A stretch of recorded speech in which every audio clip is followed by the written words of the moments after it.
SSD sangat bermanfaat meningkatkan kinerja komputer menjadi lebih baik, lebih responsif dan stabil, serta meningkatkan masa pakai baterai pada laptop. Bagi teman-teman yang belum subscribe, dapat subscribe dan tekan tombol loncengnya agar teman-teman tidak ketinggalan informasi dari Pelangi Inspirasi. Hai, selamat datang kembali di channel Pelangi Inspirasi. Karena hard disk di laptop saya tinggal sisa 20%, maka saya akan menambahkan kapasitas hard disk saya, yaitu dengan menambahkan SSD, di mana SSD ini adalah kapasitasnya 512 yang akan saya jadikan sebagai drive utama dari laptop saya nantinya. Jadi, operating system yang sebelumnya hanya menggunakan hard disk biasa, nantinya akan saya pindahkan ke SSD yang ada di sini. Jadi SSD ini akan menggantikan operating system yang sudah ada di hard disk yang lama. Bagaimana prosesnya? Nanti kita ikuti ya.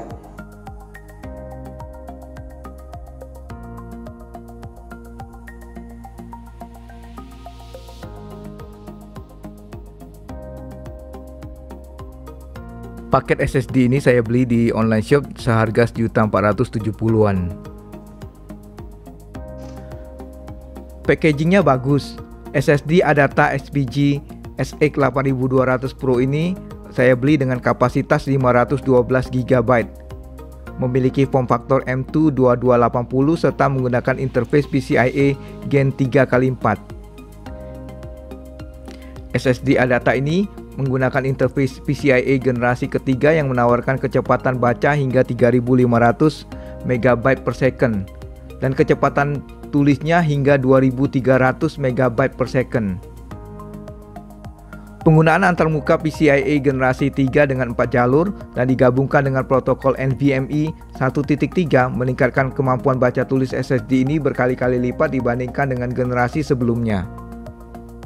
Implementasi 32-bit DRAM data bus dan Intelligent SLC casing dan DRAM case meningkatkan kecepatan baca tulis sekuensial dan 4K random yang menghasilkan waktu boot dan loading game yang lebih singkat dan sistem yang lebih responsif.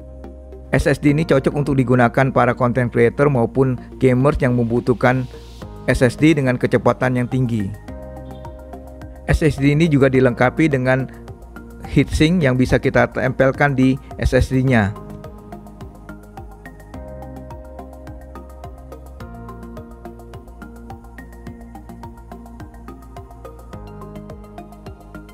Bagi teman-teman yang ingin tahu lebih lanjut apa itu manfaat SSD, dapat klik di link di atas. Kita akan memasang hard disk SSD M2 NVMe dari Adata 8200 Pro ini ke laptop ini. Nah, di mana untuk memasangnya kita membutuhkan peralatan yaitu powerbank plus dengan kepala agak kecil dan sebuah kartu.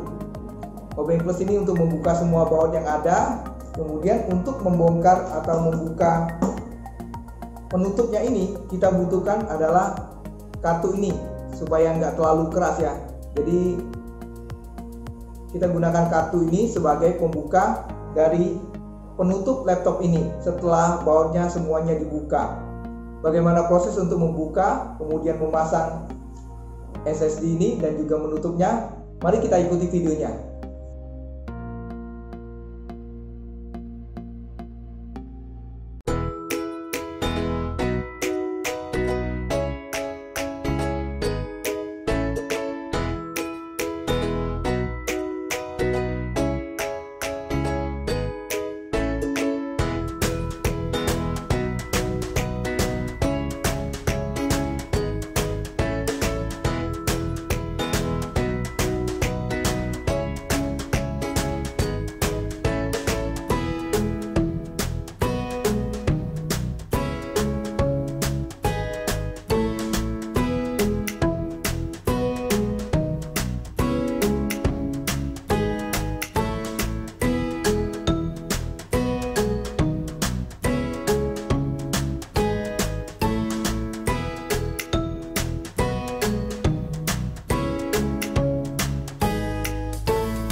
tadi kita sudah memasang SSD-nya ke laptop ini dan kita sudah cek bahwa SSD-nya terdeteksi baik itu di BIOS maupun di operating system-nya. Nah, selanjutnya yang akan kita lakukan adalah memindahkan operating system dari hard disk yang lama ke SSD.